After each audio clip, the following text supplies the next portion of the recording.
எல்லாருக்கும் வணக்கம். இந்த வீடியோவில் தமிழ்நாட்டில் ஆர்கானிக் ஃபார்மிங் வரலாறை பற்றி பார்க்க போகிறோம். வரலாறுனா 1980s வரலாறுலாம் இல்லை, நம்ம இப்போ ரீசெண்டாக நிலவக்கூடிய ஆர்கானிக் ஃபார்மிங் ட்ரெண்டு, இந்த ட்ரெண்டோட வரலாறு மட்டும் கொஞ்சம் டீட்டெயிலாக இந்த சீரீஸ் முழுக்க பார்க்க போகிறோம். இந்த வீடியோ இந்த சீரீஸோட பார்ட் 1. வாங்க வீடியோக்குள்ளே போகலாம்.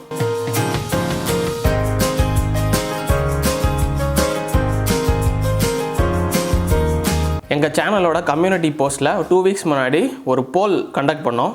அதாவது வாக்கு எண்ணிக்கை எதை பற்றினா, உங்களுக்கு ஆர்கானிக் ஃபார்மிங் முதல் முறையாக நீங்கள் எப்போ கேள்விப்பட்டீங்க அப்படின்னு ஒரு கொஸ்டின் கேட்டிருந்தோம்.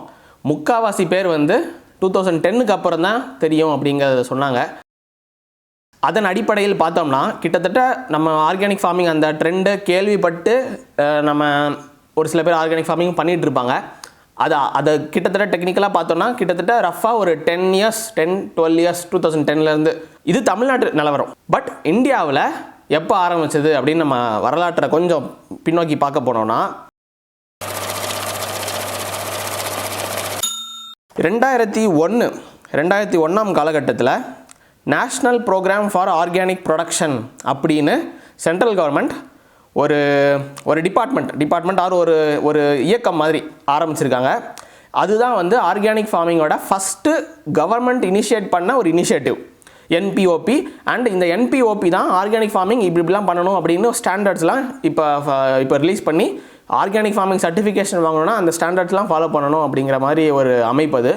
ஸோ இந்த அமைப்பை 2001லேயே கவர்மெண்ட் எந்த டிபார்ட்மெண்ட்டுக்கு அடிப்படையில் ஆரம்பிச்சிருக்காங்கன்னா, அப்பேடா அப்படின்னு சொல்லக்கூடிய agricultural and processed food export development authority அப்படின்னு சொல்லக்கூடிய அந்த எக்ஸ்போர்ட் டிவிஷன் கீழே தான் இந்த NPOP ப்ரோக்ராமை ஆரம்பிச்சிருக்காங்க. இது 2001. ஸோ 2001ல் இது நடந்திருக்கு. ஸோ டெஃபினட்டாக இந்தியாவில் எந்த ஒரு புது முயற்சினாலுமே மக்கள் அதை ஏற்றுக்கிறதுக்கு கொஞ்சம் நாள் ஆகும். ஸோ 2001ல் இது ஆரம்பித்தாலுமே இது அஃபிஷியலாக இந்த கைட்லைன்ஸ்லாம் கம்ப்ளீட் அவங்க கவர்மெண்ட் சைட்லேருந்து கம்ப்ளீட் பண்ணுறதுக்கே 2004 ஆயிடுச்சு. ஸோ இந்த 2004ல் என்ன நடந்ததுன்னா, இந்த NPOP அந்த ஒரு இனிஷியேட்டிவ் இருக்குது பார்த்தீங்களா, இதை foreign trade development and regulation இந்த ஒரு பிரான்ச்சுக்கு அடியில் FTDR இந்த பிரான்ச்சுக்கு அடியில் NPOP சர்டிஃபிகேஷனை மேண்டேட்ரியாக ஆக்குனாங்க. எதுக்கு? இந்த அக்ரிகல்ச்சர் எக்ஸ்போர்ட்டை ரெகுலேட் பண்ணுறதுக்காக இந்த NPOP சர்டிஃபிகேஷனை மேண்டேட்ரி ஆக்கியிருக்காங்க 2004ல். ஸோ கிட்டத்தட்ட அது அங்கேயே ஒரு 3 வருஷம் ஆயிருக்கு. ஸோ இந்த 2001 to 2004 தான் அஃபிஷியலாக இந்தியன் கவர்மெண்ட் ஸ்டார்ட் பண்ண ஃபஸ்ட்டு ஆர்கானிக் ஃபார்மிங்கோட ஒரு இனிஷியேட்டிவ். ஸோ இதுக்கப்புறம் ஒரு ஸ்டேட்லேயும் கொஞ்சம் கொஞ்சமாக ஆரம்பிச்சது. இப்போ தமிழ்நாட்டை பற்றி மட்டும் பார்ப்போம். இப்போ தமிழ்நாட்டில் ஃபஸ்ட்டு ஆர்கானிக் ஃபார்மிங்கோட ஒரு ஸ்டெப்பாக அஃபிஷியலாக ஒரு மாஸ் மீடியா மாஸாக ஆரம்பித்தது யாருன்னா, 2006ல் மக்கள் டிவி எல்லாருக்கும் தெரியும். பாட்டாளி மக்கள் கட்சியோட அவங்க ராமதாஸோட ஒரு அந்த சேனல் அவங்க தான் ஓன் பண்ணுறாங்க. அந்த மக்கள் டிவியில் மலரும் பூமி அப்படின்னு ஒரு ப்ரோக்ராம் நடத்துகிறாங்க. அப்போ தான் ஸ்டார்ட் பண்ணாங்க. மக்கள் டிவி அப்போ தான் ஸ்டார்ட் பண்ணாங்க. மலரும் பூமி அப்படிங்கிற ஒரு அக்ரிகல்ச்சரல், இந்த ரூரல் சைடில் இருக்கக்கூடிய அக்ரிகல்ச்சரை டெவலப் பண்ணுறதுக்காக மாஸ் மீடியாவில் ஃபஸ்ட்டு டைம் ஒரு அக்ரிகல்ச்சர் சம்மந்தப்பட்ட ஆர்கானிக் ஃபார்மிங் சம்மந்தப்பட்ட ஒரு முயற்சியை 2006ல் மக்கள் டிவி ஆரம்பிச்சது. ஸோ 2006ல் ஆரம்பிச்சது. நான் எப்போ அதை இப்போ பார்த்தோம்னா 7th standard படிக்கும்போது 2007ல் எப்போவுமே ஸ்கூல் முடிஞ்சு வீட்டுக்கு வந்தோடனே கார்ட்டூன் சேனலாக ஒரு சேனலாக மாற்றி பார்ப்போம்.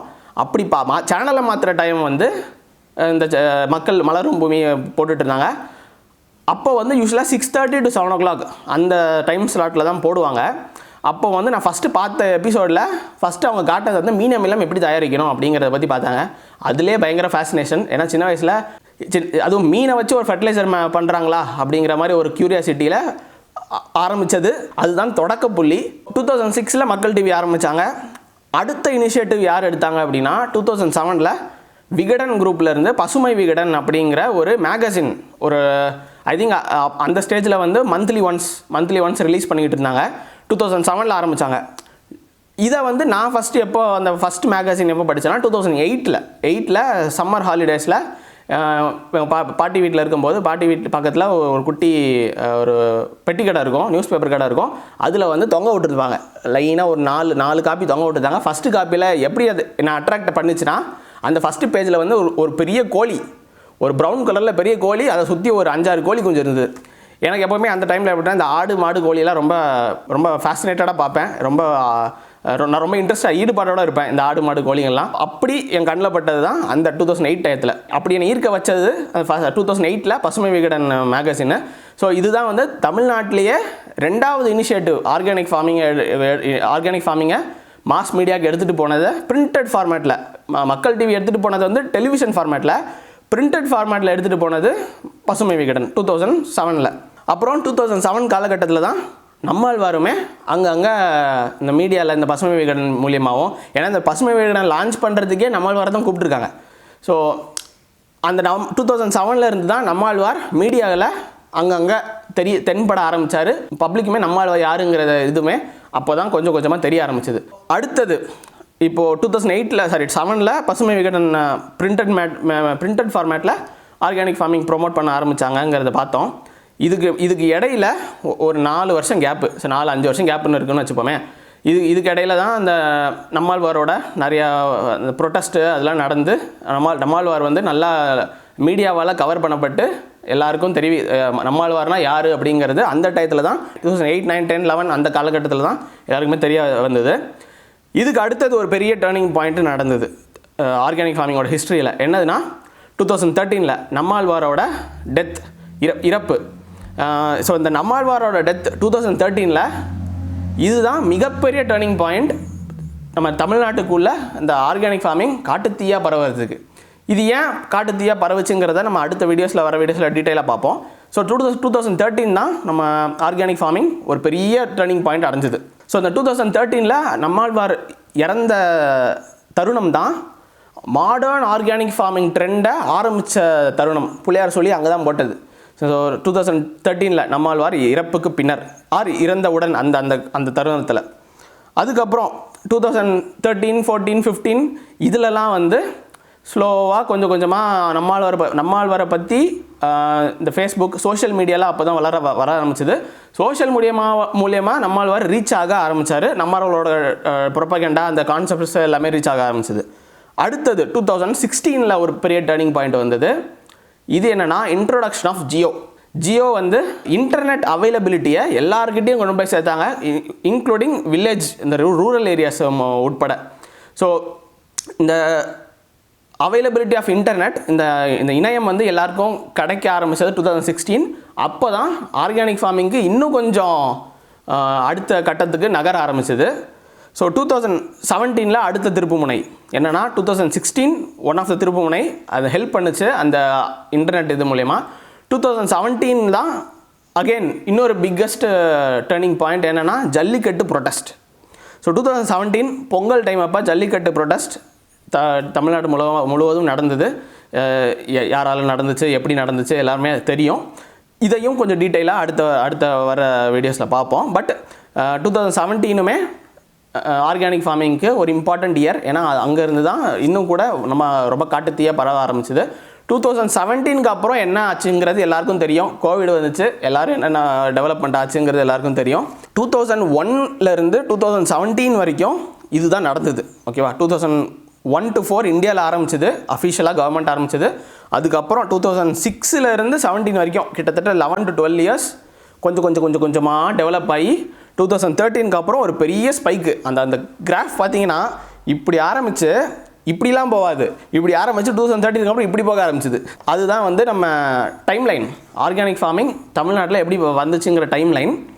ஸோ இந்த வீடியோ வந்து கொஞ்சம் சிம்பிளாக நான் முடிச்சுக்கிறேன். ஏன்னா இந்த வீடியோ தான் ஃபஸ்ட் பார்ட்டுங்கிறதுனால ஃபஸ்ட்டே எல்லாத்தையும் கொட்டிட வேண்டாம் அப்படிங்கிறதுனால. அடுத்த வீடியோஸில் எப்படி இருக்க போகுதுன்னா, இந்த வீடியோவில் ஹிஸ்ட்ரி பார்த்தோம். அடுத்த வீடியோஸில் என்ன தான் வரலாறு நம்ம இப்போ ஸ்ட்ரைட்டாக அவுட்லைன் பண்ணி பேசினாலும் தெர் ஆர் ஸ்பெசிஃபிக் இன்சிடென்ட்ஸ், ஒரு குறிப்பிடத்தக்க ஒரு சில சம்பவங்கள் இந்த காரணத்தினால தான் ஆர்கானிக் ஃபார்மிங் நல்லாவே பரவுச்சு, நல்லாவே பரப்பப்பட்டது அப்படின்னு நம்ம சொல்லலாம். அது எதெல்லாம்னா, அண்ட் இதுதான் அடுத்த வர பார்ட் 2 பார்ட் 3 வர வீடியோஸுக்கான கண்டென்ட்டும் லீடும் கூட வெரி இம்பார்ட்டண்ட்.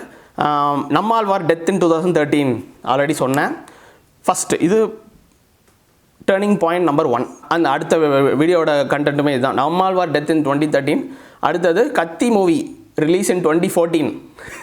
இது ஏன் கத்தி மூவி ரிலீஸுங்கிறதையும் நான் அப்புறம் அந்த அடுத்த வர வீடியோஸில் ஷேர் பண்ணுறேன். அப்புறம் ஜல்லிக்கட்டு ப்ரொடெஸ்ட் இன் 2015. இதெல்லாம் ஃப்யூச்சரில் வர வீடியோஸு. அடுத்த வீடியோவில் வந்து நம்மாழ்வார் எப்படி ஆர்கானிக் ஃபார்மிங்கை எல்லார்கிட்டையும் கொண்டு போய் சேர்த்தாரு, எப்படி நம்ம மக்கள் அதை அக்செப்ட் பண்ணாங்க, நம்மாழ்வார் அதை எப்படி அக்செப்ட் பண்ண வச்சாரு அப்படிங்கிறத அலசி ஆராய்வோம். அடுத்த வீடியோ தான் ரொம்பவே முக்கியமான வீடியோ. இந்த வீடியோ நான் இதோட சுருக்கமாக முடிச்சுக்கிறேன். அடுத்த வீடியோஸில் சந்திப்போம். நன்றி.